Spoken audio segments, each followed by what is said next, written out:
Hi, I'm Ben Felder with the Oklahoman's Watchdog Desk, and joining me is Justin Wingerter from the Federal Government Beat.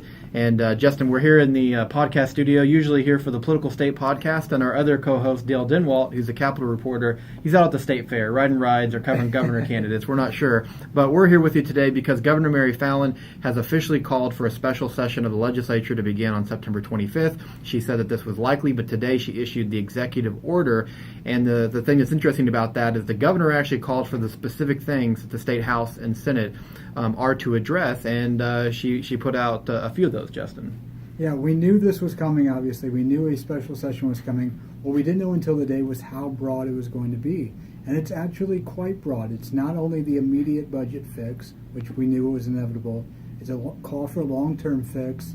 It's a call to fix a sales tax on vehicles so they don't apply to semi-trucks, which has been a concern, the way they wrote the bill.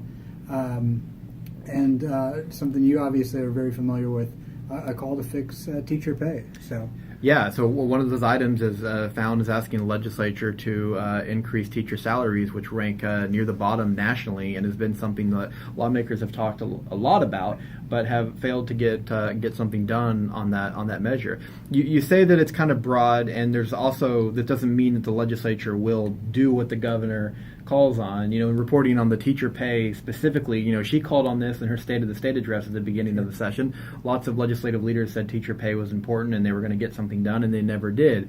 So this is not a matter of her snapping her fingers and the House and the Senate getting something done, but she's now given them a direction. And there are some immediate needs, and I think we talked a lot about the cigarette fee that the Supreme Court said was a tax, created that $215 million budget shortfall. So there are some immediate needs for the legislature to address, budgetary. And on that tax fee issue, the Senate Pro Tem has said very quickly after the order came out this afternoon that he will try again for that tax package that the Senate passed and the House failed to pass for a tax, not a fee, but a tax. It includes a cigarette tax, includes a number of other taxes.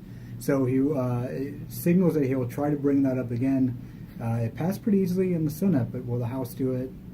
Remains to be seen, or will they try something new? Yeah, and another task that she gave was to kind of find funding inefficiencies, which is kind of one of those broad statements. It sounded to me like it actually gives the legislature to kind of reach beyond some of these initial topics like teacher pay, the cigarette tax, the auto tax. Now, the governor may very well be thinking, hey, if you want to go beyond and go and try to solve some other things, hey, be my guest. Yeah. The more the merrier. I think given what we've seen already, this is going to be a challenge. It's a big lift for the legislature to address some of these immediate needs, given what we saw in the session earlier this year. And that inefficiency verbiage also gives them some leeway to find other budget issues or other budget solutions, other tools. So it may just be a way, as you put, to just kind of open up their toolbox, give them a lot of options for finding the immediate budget issue or solving the immediate budget problem, and then ideally, as the governor wishes, to find a long-term solution too. Obviously, the immediate budget issue has to be solved.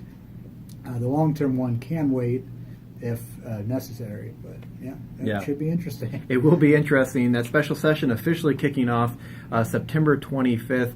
Dale Denwalt, the Oklahoman's Capitol reporter. I guess we can forgive him for not being here today because he's going to be really busy. He's already busy right now. To forgive himself, though. He must be kicking himself. Big day. Like I said, he's chasing some governor's candidates around at the state fair right now.